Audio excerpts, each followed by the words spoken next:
from the desperate defense of the Pusan perimeter to the legendary dogfights over the Yalu River. This is the complete catalog of U.S. aviation during the Korean War. Let's start with the fighters and attack aircraft. F-51D Mustang, the legend returns. Redesignated from P-51 to F-51, this World War II icon was pulled from the National Guard to save Korea. While outclassed by jets in air combat, it was the supreme ground attack aircraft, carrying napalm and rockets low through the valleys where jets couldn't fly. F-82 Twin Mustang, the Double Trouble. The last mass-produced piston fighter. With 2 fuselages and radar, it was the first aircraft to score an air-to-air kill in the war, shooting down a North Korean Yak-11 in the opening hours. F-4U-4 Corsair, the Whistling Death. The Navy and Marines workhorse. Distinctive for its gull wings, it operated from carriers to provide arguably the best close air support of the war. It famously shot down a MiG-15 jet, proving that the prop era wasn't over yet. F-4U-5N Corsair, the Night Stalker, a specialized night fighter version of the Corsair fitted with a radar pod on the wing. It hunted North Korean Bedcheck Charlie biplanes that harassed UN troops after dark. AU-1 Corsair, the Ground Pounder, a variant of the Corsair developed specifically for the Korean War. It stripped away high-altitude gear to carry extra armor and massive bomb loads for low-level attacks for the Marines. AD-2 Skyraider, the Flying Dump Truck. Known then as the AD Skyraider, a massive single-engine plane capable of carrying more ordnance than a B-17 bomber. It could loiter over the battlefield for hours, punishing enemy supply lines. AD-4 Skyraider, the Upgraded Beast. The definitive Korean War version of the Skyraider with a more powerful engine and extra cannons. It was the only plane capable of destroying the heavily defended Wachan Dam using torpedoes. F-7F Tigercat, the Heavy Cat. A beautiful twin-engine heavy fighter used by the Marines. Too fast for escort duty, it was used extensively as a night fighter and intruder, intercepting enemy planes before they could reach the fleet. F-8F Bearcat, the Hot Rod. Although mostly withdrawn from frontline service, small numbers were used by reserve units and for fleet defense in the early days of the conflict before being replaced by jets. F-6F Hellcat, the Guided Missile. In a bizarre twist, obsolete Hellcats were loaded with explosives and turned into remote-controlled drones to destroy heavily defended bridges in North Korea. P-80 Shooting Star, the Pioneer, the first U.S. jet to see combat. It claimed the first-ever jet-versus-jet victory against a MiG-15. However, its straight wings made it too slow for dogfighting, and it quickly transitioned to a ground attack role. F-84 Thunderjet, the Sledgehammer. While the Sabres fought the MiGs, the Thunderjets destroyed the ground targets. It was rugged, heavily armed, and responsible for the destruction of North Korea's dams and railways. F-86A Sabre, the First Challenger. The early version of the Sabre that rushed to Korea to stop the MiG-15. It suffered from gun jamming and engine issues but held the line until better models arrived. F-86E Sabre, the Dogfighter. This version introduced the all-flying tail, giving pilots incredible control at high speeds. It allowed American pilots to outturn the MiG-15 in the high-G turning fights of MiG Alley. F-86F Sabre, the Definitive Hunter. The ultimate Korean War saber. With a more powerful engine and a new 6-3 hard wing, it matched the MiG-15's altitude performance and secured U.S. air dominance for the rest of the war. F-9F-2 Panther, the Navy's debut. Famous for its durability and blue paint, it was the primary carrier-based jet of the war. While not as fast as the MiGs, it was a stable gun platform, famously flown by future astronaut Neil Armstrong. F-9F-5 Panther, the Upgrade.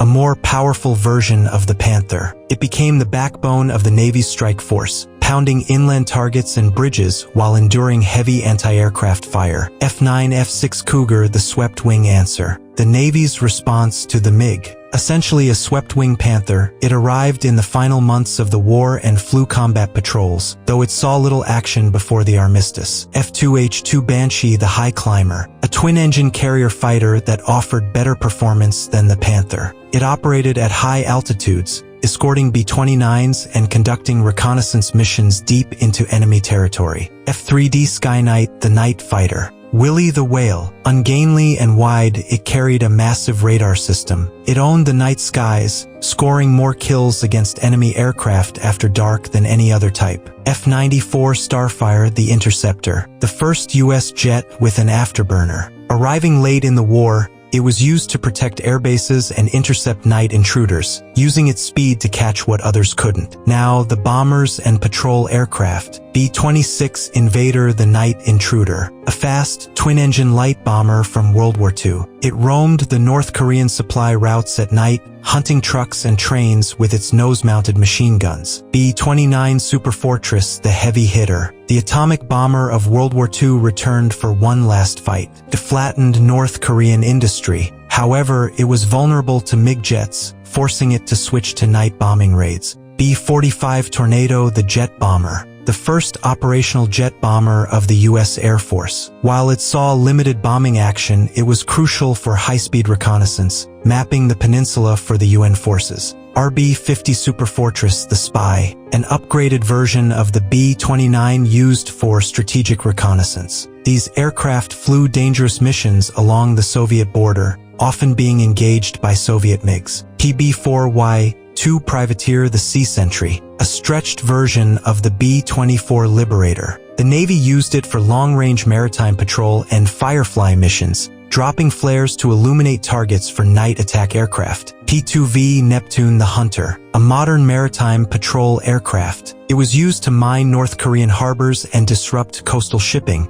ensuring the naval blockade remained unbreakable. PBM Mariner, the Flying Boat, a massive amphibian used for search and rescue and anti-shipping patrols. It could land in the open ocean to retrieve downed pilots or support special operations teams. P-5M Marlin, the Successor. Arriving late in the war, this advanced flying boat began replacing the Mariner, featuring a better hull design and radar for long-endurance patrols over the Yellow Sea. C-16 Albatross, the Angel of the Sea, a rugged amphibious aircraft designed specifically for search and rescue. It saved hundreds of pilots from the freezing waters of the Sea of Japan, often landing under enemy coastal fire. SB-17 Flying Fortress, the Rescue Fort. Old B-17 bombers converted into search and rescue aircraft. They carried a heavy lifeboat underneath their belly that could be dropped by parachute to stranded aircrews. Next, the transports and liaison. C-47 Skytrain, the Goonie Bird, the Eternal Transport. It flew supplies in and wounded out, landing on short, rough dirt strips that no other plane could handle. C-46 Commando, the Hauler, larger and more powerful than the C-47. It carried the bulk of the heavy cargo over the mountains of Korea, despite being known for its temperamental engines. C-54 Skymaster, the Airlifter, the four-engine backbone of the Trans-Pacific Airlift. It ferried critical personnel and high-priority cargo from Japan and the U.S. to the Korean theater. C-119 Flying Boxcar, the Logistical Savior. With its twin-boom tail and clamshell doors, it could drop bridges, jeeps, and massive amounts of ammo to surrounded troops, most notably saving the Marines at the chosen reservoir. C-124 Globemaster II, the Giant. Old Shaky, it entered service during the war, capable of carrying tanks and heavy artillery directly into the theater, revolutionizing strategic airlift. C-121 Constellation, the VIP, a military version of the famous airliner. It was used for medical evacuation and as the personal transport for General MacArthur and other high-ranking commanders. C-97 Stratofreighter, the Fat Brother. Based on the B-29 airframe, this double-decker transport began flying heavy cargo runs late in the war, foreshadowing the massive airlifters of the future. LT-6G Mosquito, the Forward Controller, a T-6 Texan trainer modified for combat. These brave pilots flew low and slow to mark targets with smoke rockets for the fighter bombers,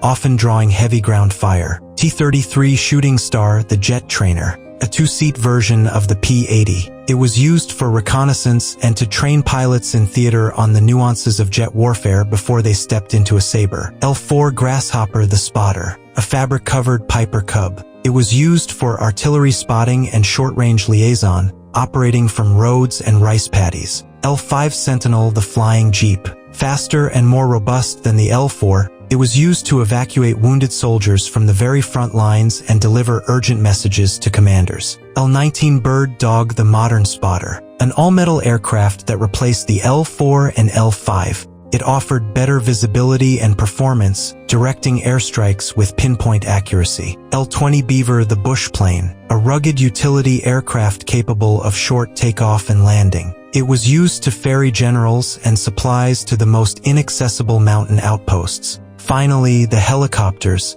H-5 Dragonfly the Rescuer, one of the first helicopters used in combat. It was fragile and limited, but it proved the concept of search and rescue, plucking down pilots from behind enemy lines. H-13 Sioux the Angel of Mercy, the iconic bubble helicopter made famous by MAS*H. It pioneered the medevac role, carrying wounded soldiers on external skids to field hospitals. HO-3S1 the Navy Workhorse, a Sikorsky S-51 used by the Navy and Marines for plane guard duties on carriers and rescuing pilots who ditched in the sea. H-19 Chickasaw the Heavy Lifter. Arriving later in the war, it was the first true transport helicopter, capable of carrying troops into battle and resupplying positions on mountain peaks. H-23 Raven the Competitor. Similar to the H-13, this light helicopter was used by the Army for training and medical evacuation, helping to refine the doctrine of vertical envelopment. HUP Retriever the Carrier Guard, a twin-rotor utility helicopter used by the Navy. Its compact design allowed it to operate easily from the crowded decks of aircraft carriers. From the roar of the Corsair's engine to the whine of the Saber's jet, the Korean War was the crucible where the United States Air Force came of age. Which of these is the true icon of Korea?